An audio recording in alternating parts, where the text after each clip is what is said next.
Hi, I'm Hannah. And I'm Tim. And this is our DIY schoolie, the Blue Ridge Bluebird. And we're out in the beautiful Arizona desert.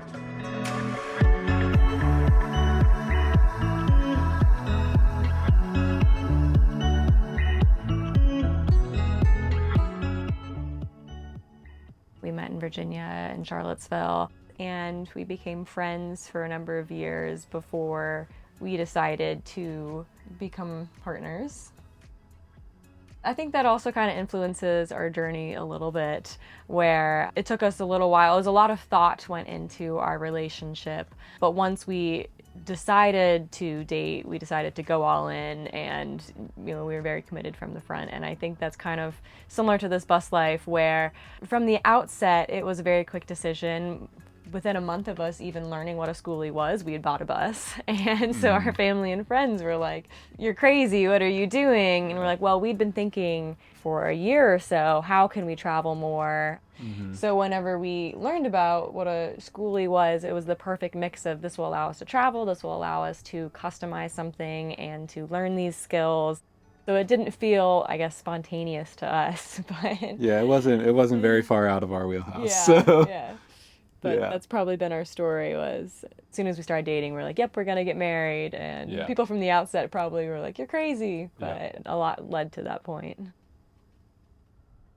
We've been traveling for about 4 months in our 2002 GMC Bluebird. It's about 35 feet. It has a Cat engine with an Allison transmission. On the exterior, we have 8 solar panels, an 8-foot roof deck, and a 6-foot fold-down table.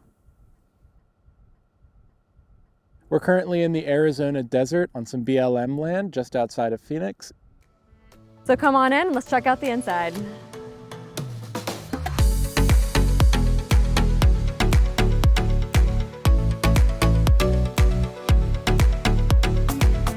Welcome to our home.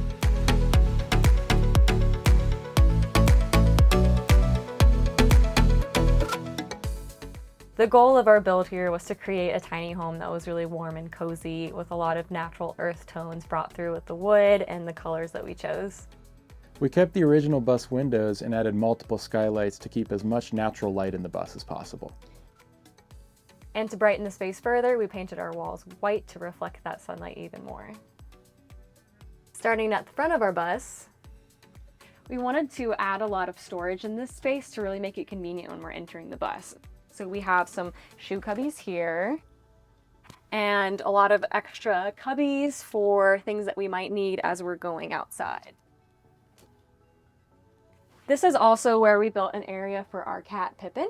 So we have a built-in litter box that we wanted near the front of the door for easy ventilation and cleaning. So she can access it through this little trap door, and then this whole thing folds down for when it's time to scoop and replace her litter.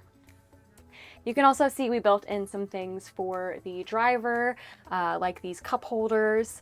And if you look into this space a little bit, we did add some hooks above here to really take advantage of the extra space that we had. And we also added a bookshelf in this space so we could easily access some guidebooks and some memorabilia. The last thing I'll point out about our entryway is our hidden feature here. This is actually a clothesline. So we pull these lines out and connect them on the other side so that we can dry clothes and it's out of the way while we're enjoying the living space in the back of the bus. Moving further into our bus, we have the beginning of our living space. First, here is a wall that we built between the driver's seat and the living space, and this provides separation so that the rest of the bus really feels like a home. You can't even tell it's a vehicle when we're parked because you can't see the driver's area. It also serves a function. We have a hidden monitor built into the back of our dinette seat. This is our workspace and how we watch TV on the road. To my right is our dinette space, as Pippin is modeling. We built this space to act as our dinner area for spending time together during meals, and it's also where I work my job. I'll set up my computer connected to that monitor. We originally discussed doing opposing couches, but we really felt it was important to have a designated tabletop for those aforementioned activities. To make it feel more homey, we also added this hanging light above the table. We have the hook there for when we drive so it doesn't fly about, but we added this to provide a softer light while we're enjoying meals and time together. On the other side of the dinette, we have our couch. This is a 6-foot cushioned bench that also pulls out to add some extra space as a guest bed. We decided to do a slanted back to make it more comfortable, and we built the cushion using a mattress topper that's about 5 inches. We use this space a lot. It's where we sit to watch TV. It's where we have friends over, and it's just a great landing area in this common space.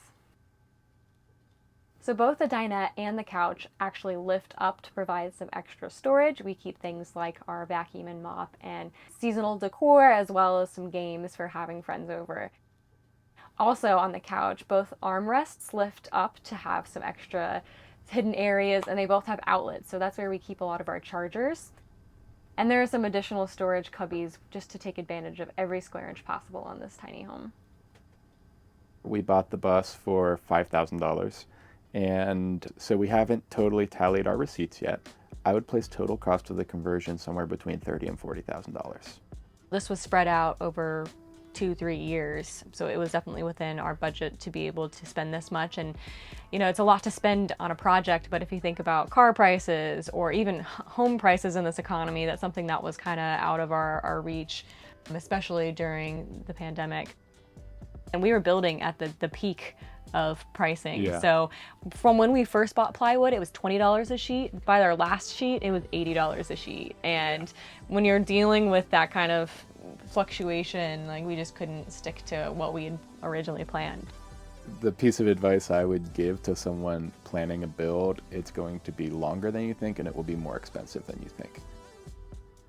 There are going to be areas where you're going to have gaps in knowledge and you're going to make mistakes. And so when you're planning your budget, add in what I kind of call the cost of doing business tax, just like, you know, the cost of doing it for the first time. It's going to happen. You're going to lose a certain amount of money because you bought the wrong part and what you bought was not returnable. Here in the middle section of the bus, we have my space, which is our kitchen. Just before the kitchen, we have a thermometer on the back of the dinette that runs our radiant floor heating. We decided to put this in not only because it's nice to have warm feet in the morning, but also because it helps us maintain the other heat source as well.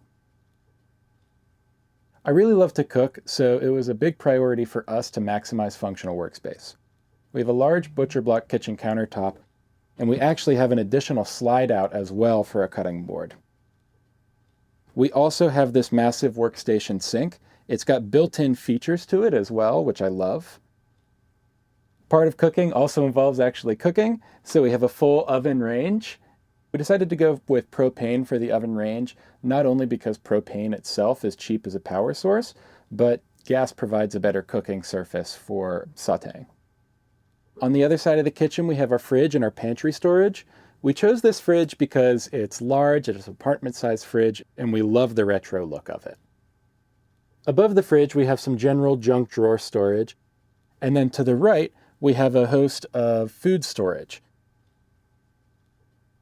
We have an additional slide out here that holds things like oil and coffee and makes things easier to get to. These drawers are fairly deep, so having this additional slide out for everyday items that we use a lot is really helpful. Across from this storage here, we have our storage for our water heater and our trash bin. Further back in the kitchen, we have one of my favorite features on the bus. It's a tiny wood stove, and it's got a tile backsplash with 2 different types of tile, and it pumps out a ton of heat into the bus. Often we're too hot at night. So for those of you who don't know, Skoolie is a congregation of different school bus conversions out in the Arizona desert every year. And this year there were 300 school buses and like 1,000 total rigs out there. Vans, RVs, everything. And we almost didn't go because we were still so new to the lifestyle, and we were kind of introverted at heart. But I think it was hands down the best decision we've made being on the road so far. We were immediately welcomed by other nomads, and it was just such an overwhelming sense of community. I was surprised at how quickly we made genuine connections. After going to Skoolie, we met some great friends, and we've been caravanning ever since. It's been a couple weeks now of traveling with people, and it's been an incredible experience getting to see sides of different places that we wouldn't have otherwise gotten to see if we were just traveling on our own. And that was something unexpected, I think. We were looking forward to a lot of downtime, just the two of us, but living in a small space with someone, even if it's your favorite person in the world, there are challenges involved. And so being able to make friends away from home, we're thousands of miles from family and friends. And so being able to meet people on the road and experience hikes with them or city life or all these different elements, it just really adds a level of enjoyment that we weren't expecting. Moving past the kitchen into the back of the bus, we have our hallway. Now, as you can see, this is where we have closet space. We each have a drawer for folded clothes. We have this hanging space. On the opposite wall, this is where we have a hamper that backs to our bathroom. Now, this sliding door serves the purpose of sealing our closet. You can see we have some more hanging space here, but this is also where we have all of our electrical storage. So we have our batteries down here, our monitors here, and then in here we have some additional bathroom items. And on my left, we have our bathroom. This is an all-in-one wet bath and a DIY composting toilet. And we really wanted to maximize the space here by getting every square inch of usability as possible. We decided to fully tile the walls. You can see we chose subway tile. And for the floors, we actually have teak wood tiles on top of a homemade concrete base. We chose that method because, well, first of all, it's hard to find a shower pan that fits the right size, so that's why we went with the custom concrete. And then we really just like the look of the teak tiles that kind of tie in the wood from everywhere else in our build. And the last thing in our bus is the bedroom. We have a queen-size bed that is plenty of space for us. We have some shelves for some decor, both on the side here and the built-in shelf in the back. The lights we have in our bedroom are Bluetooth controlled, and we chose to use Edison bulbs to provide a warmer touch as we're winding down for bed. Lastly, the bed lifts up using hydraulic lifts for extra storage. This is where we have our water tank and some of our larger items. We had a conversation whenever we were discussing marriage about what we wanted in our life, and we were both working full-time corporate jobs, and we kind of had a realization that that's not what was most important to us. And it's great to have money and to have that security for the future. That's why I still work. But we were really craving something more, and we put more value on memories and experiences and personal growth and growing together. And so making that decision has changed the trajectory of our lives and has really allowed us, I think, to enjoy our 20s more. Having a project, learning new skills, and now traveling. It's so different than where we would be otherwise, just, working the same jobs, living in the same area. Plugging away, I was trapped in an office for, 45 to 60 hours a week and feeling trapped. And so we were kind of looking for ways to get out, and we found the Skoolie thing, and we jumped on it. When we're living in an apartment in our house, working a job, it's kind of hard to see that finish line of when will I have time to write my book that I've been planning for years. And stopping or quitting your job to work on the bus then gave you an opportunity of, before I go back to earning an income, I'm going to set out and do this lifelong goal of mine of writing this book while we have reduced costs living on the road. So right now I'm our primary breadwinner. So I actually started working remotely 6 months before the pandemic. After Tim proposed, I was living up in Washington, D.C., working for a networking company. And I convinced my boss to let me move to Charlottesville so I could be with my future husband. It's funny looking back, I really had to fight for the opportunity to work remote, and then 6 months later, everyone was working remote. So there were some silver linings that happened with the pandemic where there were so many more opportunities. This has given me access to an entire realm of knowledge and world of people that I otherwise would never have interacted with. It's very easy to get siloed into people you grew up with and people of similar backgrounds. One of the cool things about skoolie life is the only thing that really ties us all together is that we are all coming from completely different circumstances, completely different life experiences. I think there's a lot to learn from that. We would absolutely recommend this lifestyle to anyone who is looking for that freedom, that flexibility, that adventure.